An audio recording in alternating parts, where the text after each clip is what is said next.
Estamos en comunicación con Carlos Pereira Mele, director de Dossier Geopolítico, este sitio tan importante, tan interesante que trata de desmenuzar y ayudarnos a comprender lo que pasa en la política internacional como paraguas, siempre lo recalcamos, para entender la política interna de los países. Sin comprender la geopolítica es muy difícil entender lo que pasa en el pago chico, lo que pasa en el pago regional, en el caso de América del Sur.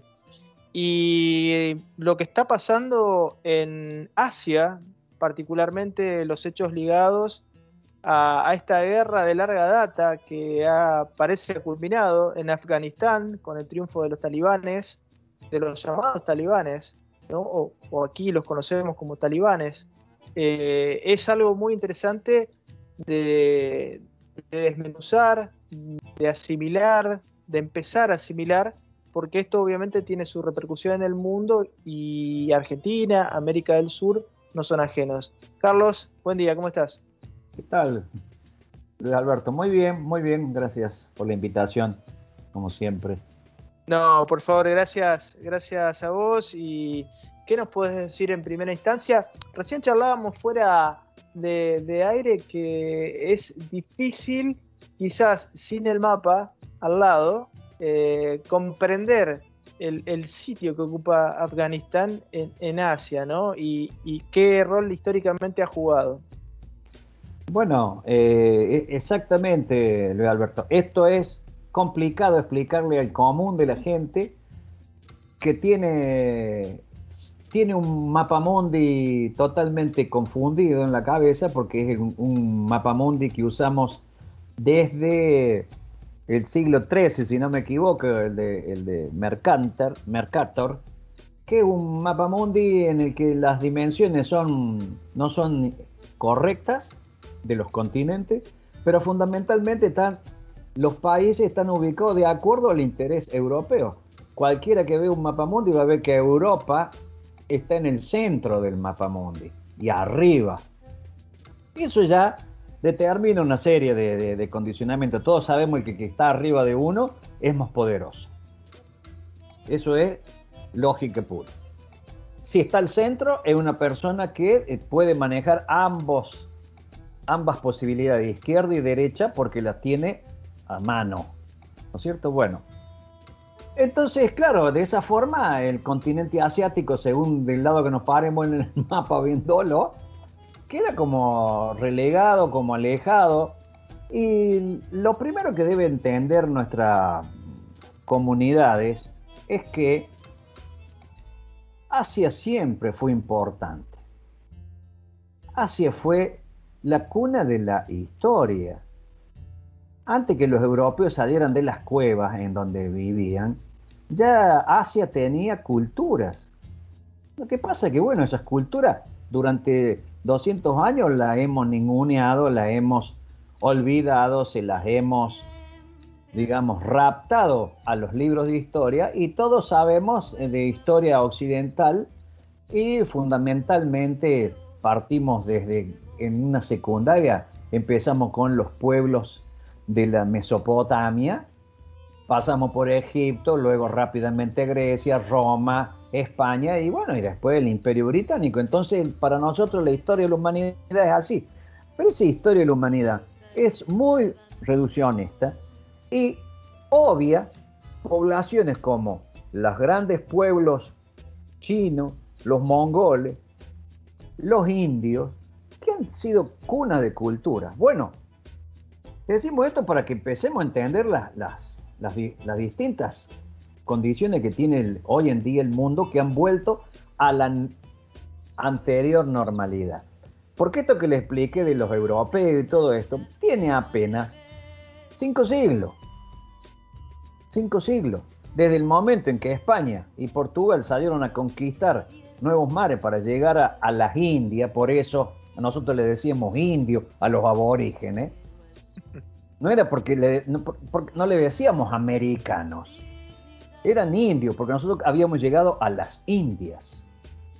¿Por qué? Porque buscábamos los mercados de la India, que eran importantísimos, igual que los mercados de la China. El comercio y el mercado se hacía en Asia.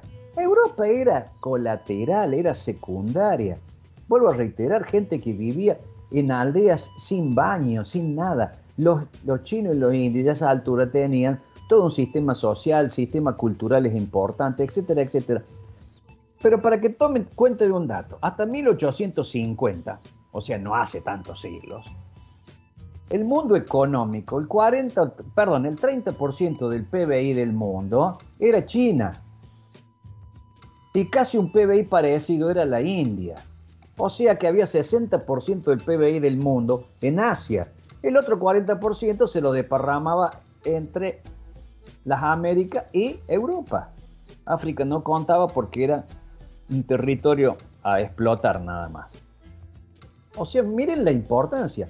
Se la redujo a China de ser el 30% al 3% del PBI del mundo durante el gran desarrollo de las revoluciones industriales europeas.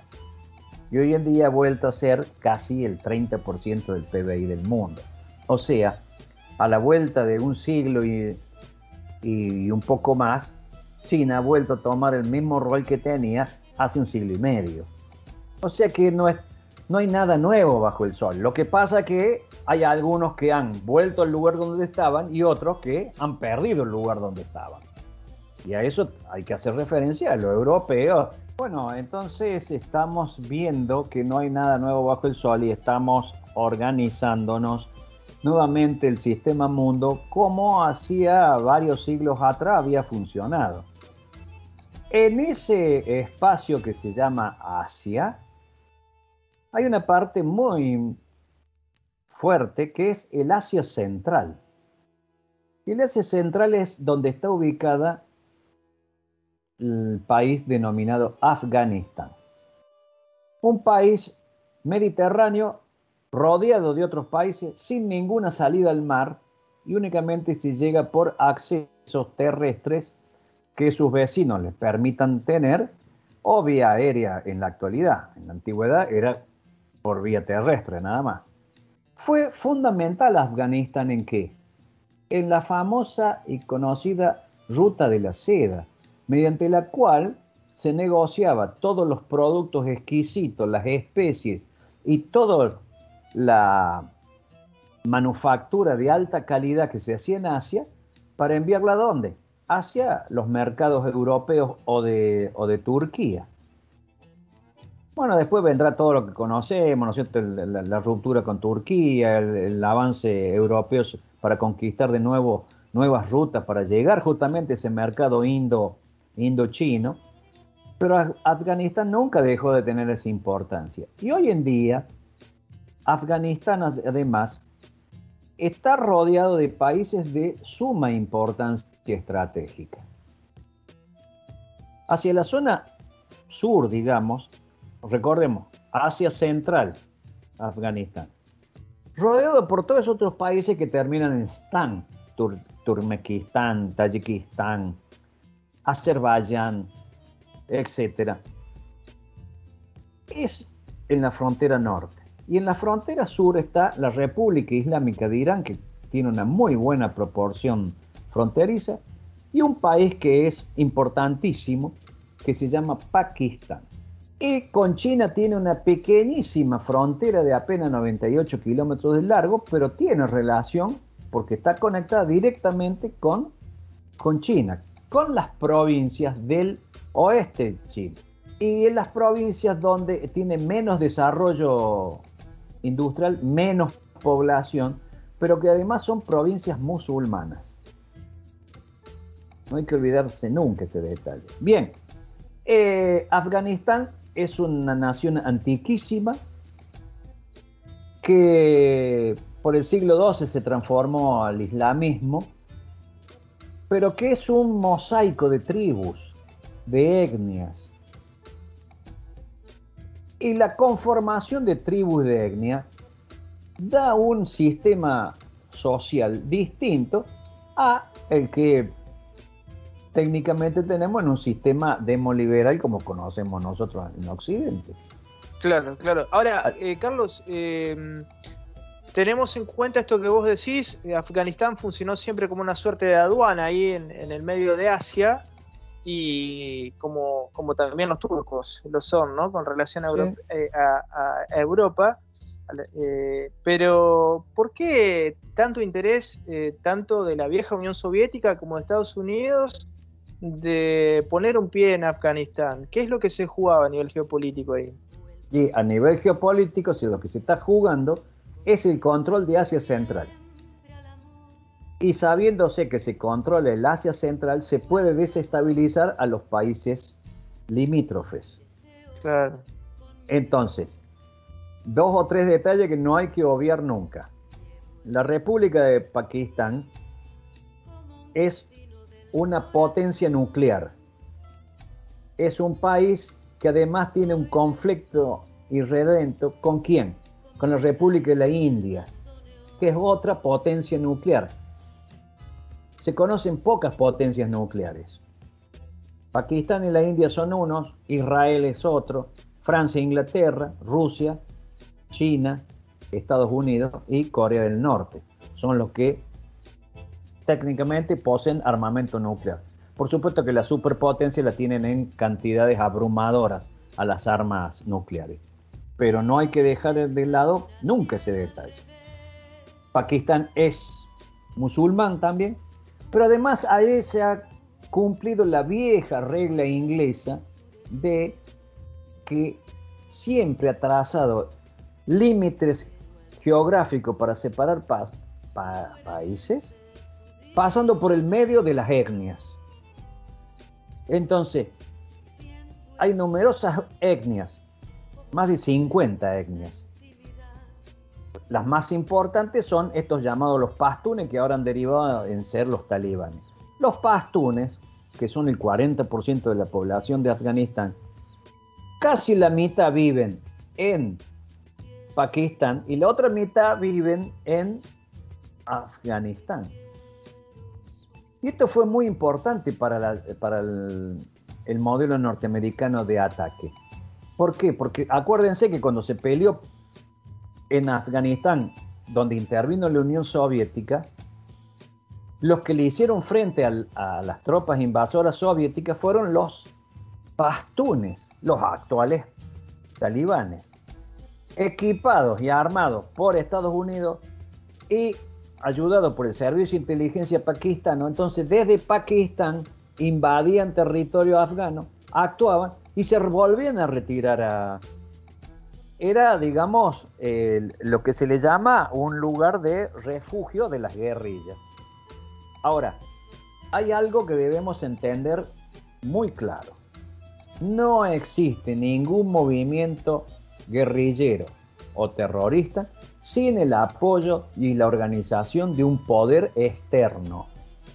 Puede ser un Estado, como también pueden ser un grupo de estados, o también pueden ser servicios de inteligencia que escapan al mismo control del Estado de donde dicen pertenecer, o de grandes poderes globales económicos. ¿Qué tema tocaste, Carlos? Porque eso es un tabú para lo que es la República Argentina, ¿no? Si uno tiene que analizar los 70, no nos vamos a meter ahí porque es harina de otro costal, pero esto conceptualmente lo que marcás me parece que es fundamental para el oyente, ¿no? Para el televidente, entenderlo. Yo, para hacerlo así más ameno esto, te explico. Un íntimo amigo mío de mi juventud, de los años 70, médico cirujano, médico que trabajaba en el hospital de urgencia de la ciudad de Córdoba, donde por supuesto los hospitales de urgencia reciben todos los accidentados, o sea que prácticamente un hospital de guerra, claro. Donde hay que operar inmediatamente sobre un accidentado, no es una operación programada. Este hombre, de origen, su familia sirio-libanesa, fue contratado por la famosa Media Luna Roja, que es la versión islámica de la Cruz Roja. Y fue contratado en los 80, ¿a dónde? A Pakistán. El sueldo se lo pagaba como médico a Arabia Saudita y él operaba, digamos, atendía a los heridos y enfermos de los pastunes, los actuales talibanes. O sea que esto lo conozco de allí, del corazón. Entonces, mi pregunta era, ¿quiénes son los que lo bancan a ustedes? Y Arabia Saudita. Y las armas, Estados Unidos. Y los instructores son oficiales paquistanos del ejército. O sea, no puede existir, nadie sale por una esquina y compra una ametralladora y después sale y se pone a tirar tiro, porque no es así la vida, no es una película. Hay que estar entrenado, hay que saber cómo se tira, hay que comprar el arma, que el arma después no se te vuelva en contra. Un montón de cosas que va a ser largo explicar esto. Lo que debemos encontrar es que evidentemente que ha habido una estructura. Esa estructura fue manejada por un alto dirigente de la monarquía de Arabia Saudita, el príncipe Bin Laden. Porque Bin Laden era un príncipe en Arabia Saudita y multimillonario. Y fue enviado por el reino de Arabia Saudita a organizar religiosamente a los llamados talibanes. ¿Por qué? Porque acá todos mezclamos que creemos que los musulmanes son todos iguales, que creamos que los cristianos son todos iguales. ¿Hay cristianos? Sí, está lleno de cristianos, pero hay cristianos evangelistas, cristianos anglicanos, cristianos católicos, cristianos ortodoxos, y no son lo mismo, y no tienen pensamiento en muchas cosas iguales, y algunos son fundamentalistas, otros son contemplativos, otros ni siquiera van a misa, etc. En el mundo musulmán pasa absolutamente lo mismo. La gran división de los chiitas con los sunitas son la mayoría, ¿no? La gran división después interna de cada uno de ellos. Y dentro de los sunitas, de la mayoría, hay una secta que se llama el wahabismo salafista, que es la religión que es eje, ¿en dónde? En Arabia Saudita. Y son unos fundamentalistas terribles. Por eso Al-Qaeda, el ISIS, ha surgido de las escuelas coránicas que ha engendrado Arabia Saudita y que las ha financiado. No estoy descubriendo nada, ni soy James Bond, ni soy el 007, sino que esto hay documentación probatoria de que las madrasas, como se llaman a las escuelas coránicas de Arabia Saudita, son las que han generado la mano de obra sucia. ¿Para qué? Para intervenir en esos grupos fundamentalistas y mercenarios, porque ahí los chicos van por el plato de la comida y la coca, porque eligen a todas las poblaciones más pobres, en peores condiciones, entonces le dan una cobertura social y luego los incorporan y los transforman ¿en qué? En unos fundamentalistas cegados, y las grandes líneas de las corrientes islámicas los repudian porque los consideran que no son realmente islámicos, sino que es una secta.